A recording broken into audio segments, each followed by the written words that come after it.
बेले बेले काहा काहा जीवन रे एमिति भी एक समय आसी थाए जहा पूरा जीवन को बर्बाद कर दे थाए। आजिर कहानी रे भी एपरि किछि होइतिला। जणे झियो निज घरे ही कथा बदलाउ थाए, माँ घर बाहर थाए आ अचानक ता बापार एंट्री घर भितर को हो जाउछि। से बापा निजर ही झियो को किछि एपरि स्थिति रे देखितिला जहा हुए तो न देखिबार थिला। एहा परे बापा निज कंट्रोल को हराई बसुछि आ निजर ही जन्म कला झियो साथी रे से काम करी बसुछि। झियो विकल होई चित्कार कर चिल्लाई कांदु थाए, किंतु बापार कान को से सब सुना जाउ न थाए। जेतेबेले जाय तार इच्छा पूर्ण होई न जाइछि एवं ता मन संतुष्ट न होई जाइछि, सेही पर्यंत से ता सह एपरि ही खराब काम करि चलीथिला। जेतेबेले एपरि निजर ही झियो सह कर्म करी सेठारु जाउ थाए, जिबा बेले निज झियो को धक देई कहूछि ए कथा जेमिति अन्य काहाकू जणा ना पड़िबो। जदि टिके भी काहाकू एहार खबर मिल जिवो तो तुमर बहुत खराब अवस्था करदेवी। किंतु आगकू भविष्यत रे किछि एपरि घटना घटितिला जहार केही कल्पना मध्य करि नथिले। एई घटना रे ना तो केवल हेउछि बरं अनेक जीवन परिवार मध्य हो जाउछि। नमस्कार, जय जगन्नाथ दर्शक बंधु।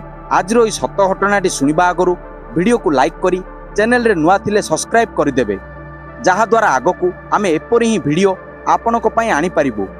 दर्शक बंधु, ए दुखद घटनाटी घटितिला पंजाबर लुधियाना जिल्ला रे। विषय वस्तु हेउछि जुलाई 1999 मसीहार, जेतेबेले जणे बापा राक्षस पालटि जाइतिला, जे निज झियो सह अति निष्ठतार सहित बल ता शरीर को धुणी खाइतिला। आ ए सब परे झियोटी कांदी कांदी तार अवस्था खराब हो जाउछि। झियोटी एपरि कांदुथिबा देखि माँ झियो को यह पछर कारण पचारिथिला। सेतेबेले झियोटी किछि समय परे सबु सत कथा माँ को जणाई देइथिला। नाबालिका झियो जनक मुहरु एई सबु कहानी सुनी सारी माँर मध्य कांदी कांदी बहुत खराब अवस्था हो जाउछि। सेमाने भाबी पारु नथिले एबे भविष्य रे कोन निष्पत्ति नेबे, केमिति कोन करिवे, कारण सेई बापा आगो जाई पुनी थरे एपरि काम करि पारे। सेतेबेले माँ निज झियो सह थाना को जाउछि एवं थाना को जिबा परे निजर ही स्वामी नारे संबंधित धारा अनुसार मकदमा करि दउछि। पुलिस मध्य एहाको गंभीरतार सह नेउछि एवं मकदमा ग्रहण करुछि एवं जहा किछि जांच करिबा कथा से सब करिबा परे चार्जशीट कोर्ट रे दाखल करुछि। एहा परे अदालत एई मामला रे विचार करी उक्त व्यक्तिटीर ना दोषी भाव में प्रमाणित हो जाउछि। दोषी साब्यस्त परे 12 वर्षर सजा सुना जाउछि। ताकू कठोर सजा देबार शुणाणी हेउछि।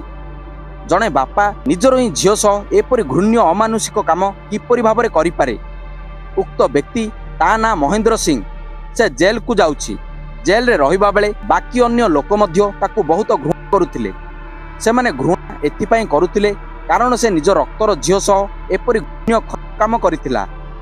से एपरि ही जेल रे रहितिला एवं धीरे धीरे समय बीतिबा सह लोकंक प्रति तार व्यवहार आचरण खूब भलो हेबाकू लागुछि। कैदी एवं जेल कर्मचारी ताकू जहा भी काम दउथिले से ताकू सठिक भाव में करुथिला। काहाकू मध्य ता प्रति अभियोग नथिला। आउ एपरि धीरे धीरे समय बीती चलीथिला। किछि दिन परे एपरि लागिबाकू लागिला जेपरि उक्त लोकटी किछि मध्य अपराध करि नाही, हुए तो से कला कर्मर सजा पाउछि एवं बदली जाइछि। एपरि आहुरी समय बीती चालुछि एवं किछि लोक ताकू उपदेश देई कहउचंती तुमर खूब भलो व्यवहार रहिछि, तेणु तुमे जदि चाहिबो तो किछि दिन पई बेल रे जाई परिबो। से ए सब परे एमिति ही करुछि। 1999 रे से जेल को जाइतिला। आ 2005 मसीह से बेल को जेतेबेले आवेदन करितिला तो जेल मध्य ताकू बेल देबा पई राजी हो जाउछि। एप्रिल 2005 रो ए विषय जेमिति ही ताकू बेल मिलुछि। गोटिए भड़ा घरे रहिबाकू लागुछि एवं निज झियो आ पत्नी को निकट को गोटिए खबर पठाउछि, एबे तुमको मध्य मोर प्रत्येकटी वस्तु जिनिस पाखरु दूरेई रहिबार अछि। मोर कौनसी भी जिनिस रे हाथ भी लगाइब नाही, कारण सेमाने तार ही घरे रहुतिले एवं तार किछि वस्तु सामानर मध्य व्यवहार करुतिले। एपरि सुनिबाकू मिलिथिला। जेतेबेले एई खबर माँ और झियो पर्यंत जाई पहुँचुछि तो माँ झियो भयभीत हो जाउछंती, कारण से अनेक वर्ष परे जेल रु बाहर को बाहरी आसीथिला। आ जेमिति ही सब धमक दिया जाइतिला सेमानकू एपरि लागुथिला एपरि न हो जेमिति भविष्यत रे कौनसी कांड न घटी जाऊ। ए सब को आखिरे रखी सेमाने निकटस्थ पुलिस स्टेशन को जाउछंती आ पुलिस पाखरे अभियोग दाखल करुछंती। କିନ୍ତୁ ପୋଲିସ ଏହି ଅଭିଯୋଗକୁ ଏଥର ଏତେ ଗମ୍ଭୀରତାର ସହ ନେଇ ନଥିଲା। କାରଣ ପୋଲିସକୁ ମଧ୍ୟ ଏପରି ସୂଚନା ମିଳିଥିଲା ଯେ ଜେଲ ଭିତରେ ଏହାର ବ୍ୟବହାର ଖୁବ୍ ଭଲ ଥିଲା। କିନ୍ତୁ ଏଭଳି ଆହୁରି କିଛି ଦିନ ବିତି ଯାଉଛି। ମା ଆଉ ଝିଅଙ୍କୁ ମଧ୍ୟ ଲାଗୁଥିଲା ଯେମିତି ସବୁକିଛି ଠିକ୍ଠାକ୍ ଚାଲିଛି। କିନ୍ତୁ 8 ଜୁନ୍ 2006ର ଏହି ବିଷୟ ଲୁଧିଆନାର ହିଁ ଗୋଟିଏ ଥାନା ହୋବେବାଲା ଆଉ ସେଠାକାର ହିଁ ଗୋଟିଏ ଗାଁ ପ୍ରତାପ ସିଂ ବାଲା। ଆଉ ଏଠାରେ ହିଁ ମା ଏବଂ ଝିଅ, ମା ଅର୍ଥାତ୍ ବିନୁ ବର୍ମା ଆଉ ଝିଅ ଗୀତୁ ବର୍ମା ଦୁଇ ଜଣ ଗୋଟିଏ ଘରେ ଉପସ୍ଥିତ ରହିଥିଲେ। ଏଥିସହ ତାଙ୍କ ଘରେ ଜଣେ ସମ୍ପର୍କୀୟ ମଧ୍ୟ ଥିଲେ। ତାଙ୍କର ନାଁ ସାଲୁ ବର୍ମା। ସେ ମଧ୍ୟ ସେଦିନ ଘରେ ରହିଥିଲେ। ଏପରି ସମୟ ମଧ୍ୟରେ ତାଙ୍କ ଘରକୁ ବିନୁ ବର୍ମାର ପତିର ଘର ଭିତରକୁ ଏଣ୍ଟ୍ରି ହେଉଛି। ସେ ଯେତେବେଳେ ଘରକୁ ପ୍ରବେଶ କରୁଥିଲା ସେତେବେଳେ ତା ପତ୍ନୀ ବିନୁ ଘରେ ପୂଜା କରୁଥାଏ। ଉକ୍ତ ବ୍ୟକ୍ତି ହାତରେ ଗୋଟିଏ କୁରାଢ଼ୀ ରହିଥିଲା। ସେ ନିଜ ପତ୍ନୀକୁ ଖୁବ୍ ଜୋର ସେ ଚିତ୍କାର କରି ଡାକ ପକାଇଲା। ପତ୍ନୀ ଯେତେବେଳେ ତା ପତିର ଶବ୍ଦ ଶୁଣିଲା ସେ ଭୟଭୀତ ହୋଇ ଏପଟେ ସେପଟେ ଯିବାର ଚେଷ୍ଟା କରୁଥିଲା।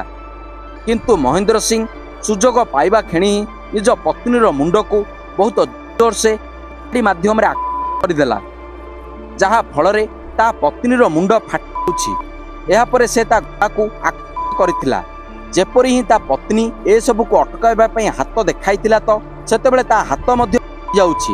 ଏପରି 3 ରୁ 4 ଥର ତା ଉପରକୁ ଆକ୍ରମଣ ହେଉଛି। ଆଉ ଏପରି 4 ମାସରେ ହିଁ ସେ ତା ପତ୍ନୀକୁ ସେଠି ସଫା କରିଦେଉଛି।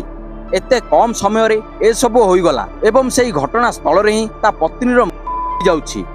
ଏପରି ମାର ଚିତ୍କାର ଶୁଣି ଝିଅ ଦୌଡ଼ି ଦୌଡ଼ି ସେଠାକୁ ଆସି ପହଞ୍ଚି ଯାଉଛି।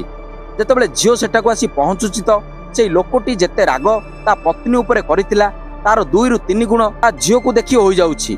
ଆଉ ଯେତେ ଚୋଟ ମାରିପାରିବ ସେ ମାଧ୍ୟମରେ ଅତର୍କିତ ମାରିଥିଲା। ଏପରି 9 ଥର ସେ ଥିଲା, ସେଥିରୁ 7 ଥର ଏପରି ମାରି ଯାହା ଶରୀରରେ ଗମ୍ଭୀର ପ୍ରଭାବ ପକାଇଥିଲା। ଏହାପରେ ଝିଅଟିର ମଧ୍ୟ ସେହି ଘଟଣାସ୍ଥଳରେ ହିଁ ଚାଲି ଯାଇଥିଲା।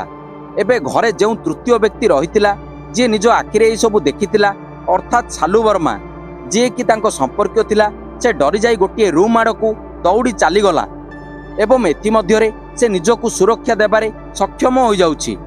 ସେହି ରୁମ୍ ଭିତରେ ରହି କବାଟକୁ ଲକ୍ କରିଦେଇ ଯେତେ ଜୋର ସେ ପାଟି କରି ଚିଲ୍ଲାଇ ପାରିବ ସେ ଚିଲ୍ଲାଇବାକୁ ଲାଗୁଛି। ଆଉ ଯେମିତି ହିଁ ସେ ଜୋର ସେ ଚିଲ୍ଲାଇବା ଆରମ୍ଭ କରୁଛି ତାର ସ୍ୱର ଆଖପାଖ ଲୋକମାନଙ୍କ ପାଖକୁ ଯାଇ ପହଞ୍ଚି ଯାଉଛି। ଆଉ ଯେମିତି ହିଁ ଘରର ଆଖପାଖ ଲୋକ ଘର ଭିତରକୁ ଆସି ପ୍ରବେଶ କରୁଛନ୍ତି ସେତେବେଳେ ଘର ଭିତରେ ଥିବା ହତ୍ୟାରା ମହେନ୍ଦ୍ର ସିଂ, ଯିଏ ନିଜ ପତ୍ନୀ ଆଉ ଝିଅକୁ ମାରିଥିଲା, ସେ ସେଠାରୁ ସୁଯୋଗ ପାଇବା କ୍ଷଣି ଦୌଡ଼ି ପଳେଇ ଯାଉଛି।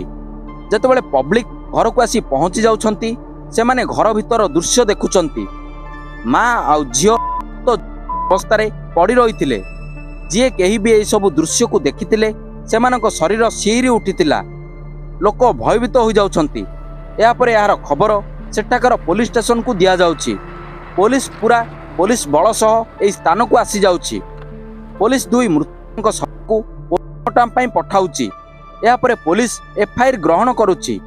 ପୋଲିସ ସେହି ସନ୍ଧାନ କରିବାରେ ଲାଗିଯାଉଛି। ପୋଲିସକୁ ସୂଚନା ମିଳୁଛି ଉକ୍ତ ବ୍ୟକ୍ତି ଯେଉଁଠି ଭଡ଼ା ଘରେ ରହିଥିଲା ସେ ସେଠାରେ ହିଁ ଆରାମରେ ଅଛି। ସେଠାରେ ସେ ପଳାୟନ କରିବାର ପ୍ରୟାସ ମଧ୍ୟ କରିନଥିଲା। ପୋଲିସ ଯେତେବେଳେ ସେଠାକୁ ଯାଇ ପହଞ୍ଚିଥିଲା ସେ ନିଜକୁ ପୋଲିସକୁ ସରେଣ୍ଡର କରିଦେଇଥିଲା। ପୋଲିସ ତାକୁ ଗିରଫ କରୁଛି ଏବଂ ତାକୁ ଜେଲକୁ ପଠାଉଛି। ଏହାପରେ ପୋଲିସ ସବୁ ଯାଞ୍ଚ କରି ଅନେକ ପ୍ରମାଣ ପରେ ଏହା ନାଁରେ ଚାର୍ଜସିଟ୍ ଦାଖଲ ଦେଉଛି। ଯେତେବେଳେ ଏହି ମାମଲା କୋର୍ଟରେ ପହଞ୍ଚୁଛି କୋର୍ଟରେ ବେଶୀ ସମୟ ଲାଗିନଥିଲା, ମାତ୍ର ଗୋଟିଏ ବର୍ଷରେ ଏହାର ରାୟ ଆସିଯାଉଛି। 2006 ମସିହାର ଏହି ହତ୍ୟାକାଣ୍ଡ ଥିଲା। ଆଉ 22 ନଭେମ୍ବର 2007ରେ ଲୁଧିଆନାର 17 ଜଣିଆ ନ୍ୟାୟାଧୀଶ ବ୍ୟକ୍ତି ମହେନ୍ଦ୍ର ସିଂଙ୍କୁ ଫାଶୀର ସଜା ଶୁଣାଇଥିଲେ। ଆଉ ରାୟ ଦେଇ କହିଥିଲେ ଆକୁ ସେ ପର୍ଯ୍ୟନ୍ତ ଫାଶୀ ଖୁଣ୍ଟ ରଖାଯାଉ ଯେଉଁ ପର୍ଯ୍ୟନ୍ତ ଆର ପ୍ରାଣ ବାହାରି ନ ଯାଇଛି। କାରଣ ଏହା rear of the rear case ଥିଲା। ଜଜ୍ ସାହେବ ମଧ୍ୟ ଏଥିରେ ସହମତି ପ୍ରକାଶ କରି ତାକୁ ଫାଶୀ ସଜା ଶୁଣାଇଥିଲେ। ସେତେବେଳେ ଲୋକଙ୍କୁ ମଧ୍ୟ ବହୁତ ଖୁସି ଲାଗିଥିଲା। ଲୋକ ଭାବିଥିଲେ ଏହି ଲୋକକୁ ଏହି ସଜା ହିଁ ମିଳିବାର ଥିଲା। ଯେତେବେଳେ ନିଜ ବାଳିକା ଝିଅ ସହ ଜଣେ ବାପା ଯାହାର ବୟସ 41 ବର୍ଷର ପାଖାପାଖି ଥିଲା ସେତେବେଳେ ସେ ନିଜ ଝିଅର ବଳାତ୍କାର କରିଥିଲା। ଆଉ ଏଥିପାଇଁ ଜେଲକୁ ମଧ୍ୟ ଯାଇଥିଲା ଏବଂ 5 ବର୍ଷ ଜେଲରେ ରହି ଯେତେବେଳେ ବେଲରେ ବାହାରକୁ ବାହାରି ଆସିଥିଲା ସେ ମା ଝିଅ ଦୁହିଁଙ୍କର ହତ୍ୟା କରି ବସିଥିଲା। ଅନେକ ଖବରକାଗଜରେ ଏହି ଖବର ପ୍ରକାଶିତ ହେଉଛି। ଏପରି ସବୁ ସମୟ ଆଗକୁ ବିତୁଛି। ଏହାପରେ ଏ ବ୍ୟକ୍ତି ଜଣକ କୋର୍ଟରେ ଅପିଲ କରୁଛି ତାକୁ ଯାହା ସଜା ଦିଆଯାଇଛି ସେ ସଜାକୁ କମ୍ କରି ଦିଆଯାଉ। ଏଥିନିମନ୍ତେ ହାଇକୋର୍ଟ 30 ମଇ 2008ରେ ଏ ମାମଲାକୁ ଏପରି ହିଁ ରଖିଥିଲେ, ଅର୍ଥାତ୍ ସଜାକୁ କାଏମ ରଖିଥିଲେ। ଏ ବ୍ୟକ୍ତିର ଅପିଲକୁ ପୁରାପୁରି ଖାରଜ କରିଦେଇଥିଲେ। କିନ୍ତୁ ଏ ବ୍ୟକ୍ତିର ଜିଇଁ ରହିବାର ଇଚ୍ଛା ପ୍ରବଳ ଥିଲା। ସେ ଲଗାତାର ଜିଇବା ପାଇଁ ଉଦ୍ୟମ କରୁଥିଲା। ଏ ବ୍ୟକ୍ତି ଜଣକ ପୁଣି ଥରେ ସୁପ୍ରିମକୋର୍ଟରେ ଆପ୍ଲାଏ କରୁଛି।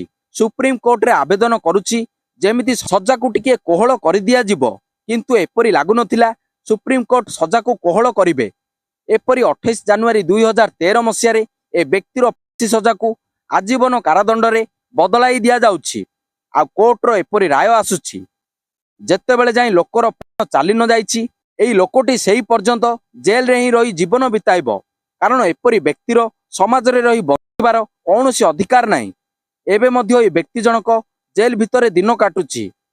କିନ୍ତୁ ଯେତେବେଳେ ବି ସେହି ଦିନର କଥା ମନେ ପଡୁଛି, ସେହି 1999 ମସିହାର ବିଷୟ, ହୁଏତ ଯଦି ଏ ବ୍ୟକ୍ତି ସେହିଦିନ ଅନ୍ୟ କାମ ନିଜ ଝିଅ ସହ କରିନଥାନ୍ତା, ନିଜ ଝିଅ ଉପରେ ନଜର ନ ପକାଇଥାନ୍ତା, ତ ହୁଏତ ସେ 2 ଜଣ ବି ଜୀବିତ ରହିଥାନ୍ତେ। ଆଉ ଏ ବ୍ୟକ୍ତି ମଧ୍ୟ ଗୋଟିଏ ଭଲ ସାମାନ୍ୟ ଜୀବନ ଜିଇଁ ପାରିଥାନ୍ତା। ଯାହା କିଛି ବି ଘଟିଥିଲା ତାହା ବାସ୍ତବରେ ମଣିଷର ମୁଣ୍ଡକୁ ନୁଆଇବା ଭଳି ଘଟଣା ଦେଖିବାକୁ ମିଳିଥିଲା, ଯାହା ଏ ବ୍ୟକ୍ତି ନିଜ ପରିବାର ସହ କରିଥିଲା। ଦର୍ଶକ ବନ୍ଧୁ, ଭିଡ଼ିଓଟି ଶେଷ ପର୍ଯ୍ୟନ୍ତ ଦେଖିଥିବାରୁ ଆପଣଙ୍କୁ ଧନ୍ୟବାଦ। ଆଶା କରୁଛି ଆଜିର ଏ ଭିଡ଼ିଓ କିଛି ଲୋକଙ୍କୁ ସଚେତନା ନିଶ୍ଚିତ କରିପାରିଥିବ।